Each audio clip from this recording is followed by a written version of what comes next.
I've got my best coat on. I've got a can of spray foam. James has got several selections of line markers, and we're going to find some heavy plant and just make a mess because it's a wet day and we've got nothing else to do. Right, we've chosen the weapon. How heavy is it? 16 ton Cat CS66B, whatever one of them is. So that's the scale. I think it should easily squash it. Remember kids, don't try this at home because you will make a mess of your bedroom carpet. So there's the roller, there's the can, let's go. We've done a risk assessment and decided it's probably best to sit in the telehandler rather than put goggles on, and then it doesn't get my coat dirty. James has obviously got his goggles on in the cab, and off we go. Right, I'm gonna shut the door so it kind of goes everywhere.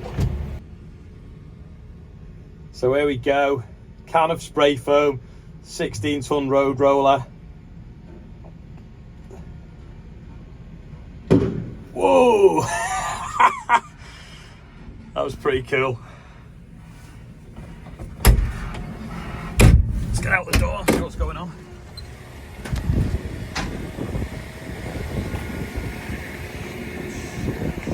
So this is expanding foam, so in a few minutes it'll be twice the size. Little bit on the roller, but I think it'll come off when it dries. Yeah, it's definitely popped it.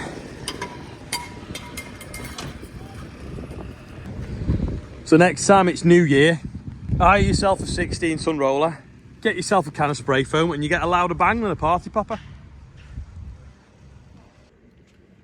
Got some Ashbrooks blue line marker, and we're gonna have another go, see how loud the bang is out of this. So I'm in the safety of a JCB telehandler to protect my eyes. James is in the safety of the dozer, the roller. Ooh, that's good. It's like a smoke bomb.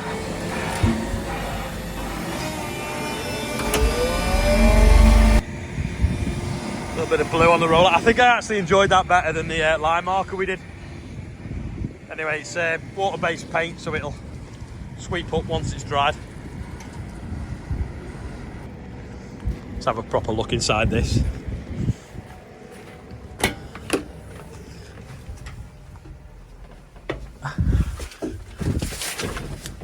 It's a beast. It's got twin cup holders. That's for the Yanks with the two cans of Duff beer. Let's have a little go of it.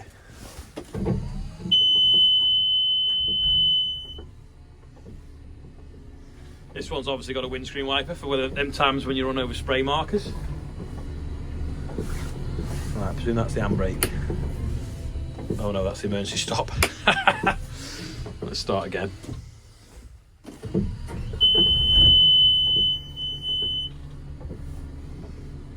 So press that button maybe, and handbrake switch applied. Oh, there we go. So push the button. Well, that's the vibration on. Ah, so that turns it on and off.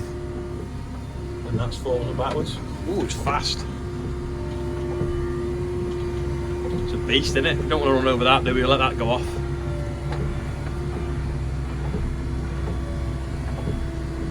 Where'd you turn it off? Drop the revs down. Yeah, so yesterday's quiz question was, what is that called? It is called a sheep's foot roller, and the reason it's called a sheep's foot roller is when they built the canals, they needed to paddle the clay and compact the clay so that the water didn't run out of the canals and they held water. So they put the clay in and they drove sheep up and down the canals and herded them up and down so that their feet compacted the clay. Because obviously, like, when it's on a point, it puts a higher impact load on it and it'll squash the clay and knead it deeper. So that's what they did. And then obviously when they started mechanising them, that's when they built these rollers with what they call a sheep's foot on them. And also they don't get stuck as much going up inclines when they're building motorway embankments as well. So there you go, you learn something new every day. Right, we're going to have a quick go in this. What is it? 16 ton? 730. 30 ton dumper. It's got nearly as many steps as the combine. Yeah, got grain in it. That's weird, the door handle's at the top. Hey, it's got 2 seats. Wow, the cab's massive. It's there. Again, twin cup holders. Right, where are we going here?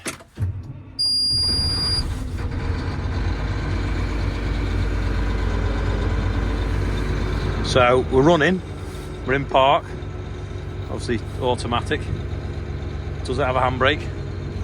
Can't see a switch, unless that'll be it, won't it? That feels like it's done something. That's in drive now. So let's take our foot off the brake and we are off.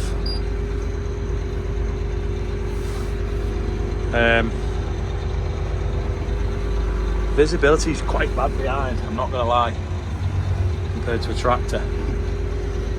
Let's find the windscreen wipers and the visibility forwards isn't as bad. Don't know whether if you put it in reverse the camera comes on. There we go, see behind us now. Roars though. This is probably a similar engine to what's in our Xerion. See what the lock's like on it. Then we can do a loop here. So obviously it bends in the middle. See it in the mirror or not quite. Cab's proper strong. I think it's because you can, if you roll it over, it can. Oh, it's got. James just said it's got water in it, so let's tip it out. So let's put it in park. Now, is that the tip of that one? No. Where's the tipper? Ah. No idea. Oh, here we go.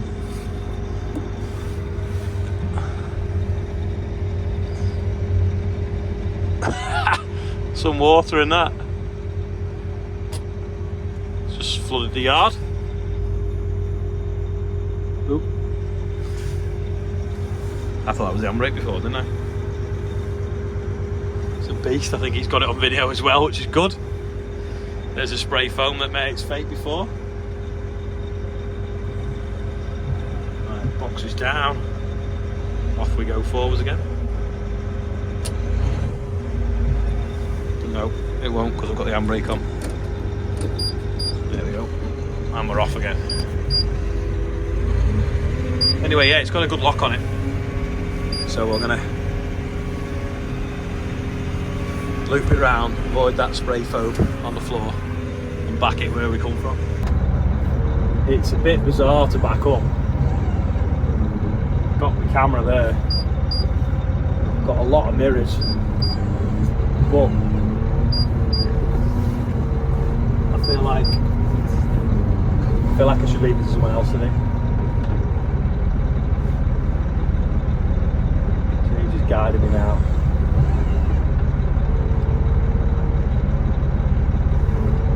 So sensitive steering. I think if you knew what you were doing in one, it'd probably be very easy to drive, to be honest.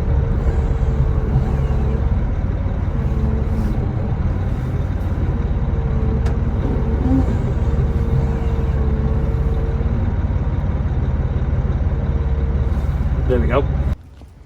While we're here, we're just looking at some of the agricultural stuff he hires out. So you've got like grassland equipment, rotavators, flat lifts, tankers, dust suspension tankers, low loaders, muck spreaders, rollers and all sorts of things. Grain trailers and low loaders and dump trailers are all at the other yard, aren't they? But yep, it's raining, so we're not going up there. So if you need anything, give him a shout. If you mention me, you get 10% off. So yeah, plenty of kit here, and like I say, more at the other yard. Power hours as well. Yeah.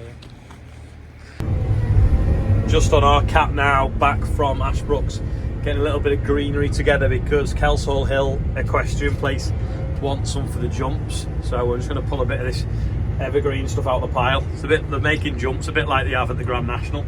Now, we use this digger now all year round because it feeds the chipper, but when we first got a digger, we only really used it in the winter. So the first digger I bought, we bought at the end of harvest, thought I'll use it over winter, put it on the overdraft, use it over winter, then sell it in the new year. That didn't happen because it was too handy, we ended up keeping it. Now, talking about with James about this getting young people started by, you know, getting them a tractor and whatever we were talking about yesterday, loads of ideas about that, but one thing we talked about was the fact that sometimes a year you need a tractor and sometimes a year you need a digger. So from that, he's looking at, like, you know, you have a multi-car policy where you have a car and you can have 2 cars on the same insurance policy. Well, a multi-hire policy. So basically you can say, right, for 6 months I want a tractor and a digger. You can say, well, I'll tell you what, for 3 months over harvest I want, you know, 160 horsepower tractor, say, carting grain, bales, whichever. Then end of September you swap the tractor for a digger for 3 months and you have the digger for 3 months.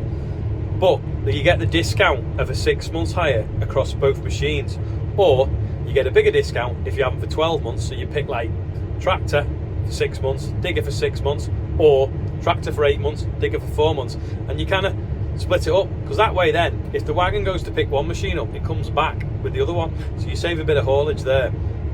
So there's a discount to be had. The off season for diggers is kind of matches with the off season for agriculture. So if you imagine, he will have a few spare diggers coming back in the winter, but farmers only have time to do the ditches and the winter work in a digger in the winter. So it kind of could be something that can save everyone money and make his fleet a little bit more efficient. So what do people think about that? He's going to crunch the numbers and come up with some prices, but if anyone thinks it's a good idea, let us know in the comments, or if you want, just get in touch with them and see what they can crunch out for you. Because you could also flip it the other way. You can say, well, I want a tractor for 2 months, then I want the digger for 2 months, then I want the tractor back for 2 months, and there's obviously a little bit of haulage in it, but not massive.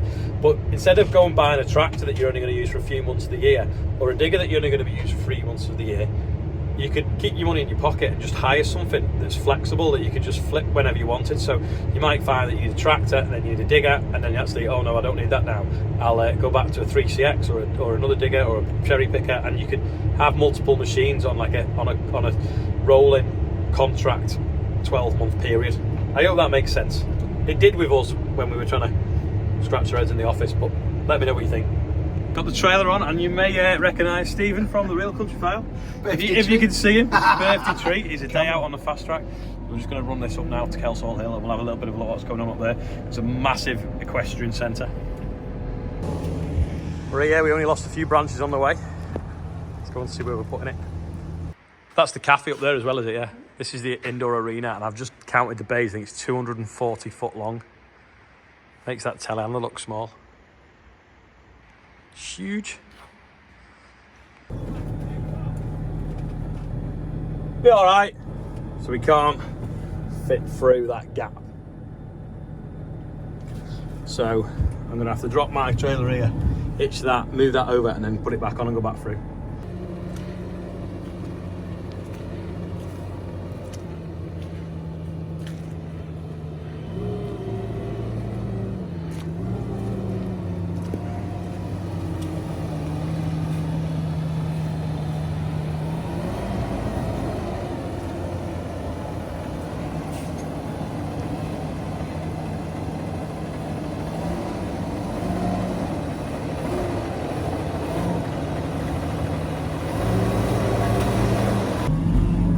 Right, we dropped the trailer there. I've got hitched onto that one, moved it over 3 foot.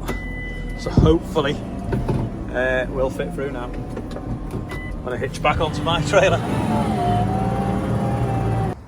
Special guest, Stephen, doing the birthday bumper today. It's the biggest one ever. There's 17 on there.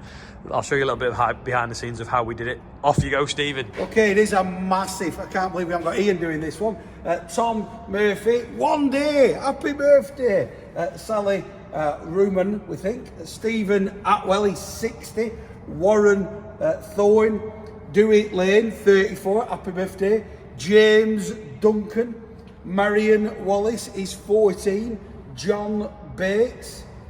Juno Ollie's he's 30. I think it's John. Is it Jono? Jono, is that yeah. right? Yeah, he's from Ashbrooks, where we were this morning. Right, so yeah. Jono, not Juno. Yeah. Juno would have been cool. Maybe think about changing your name. They'll all call him that at the yard now. It's a cool name.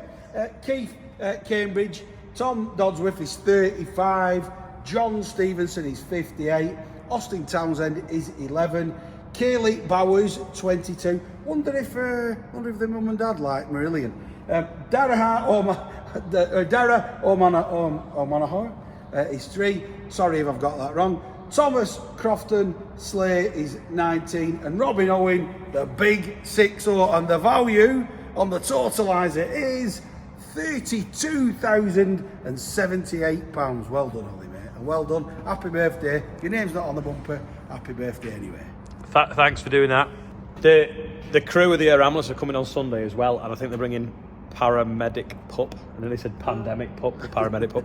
Yeah, so if you're not on there, happy birthday. That's about off day. Bit of a long video today, but thanks for watching. If you made it this far, quick like, that'd be amazing, and I'll see you tomorrow. And don't forget to watch The Real Country Farm.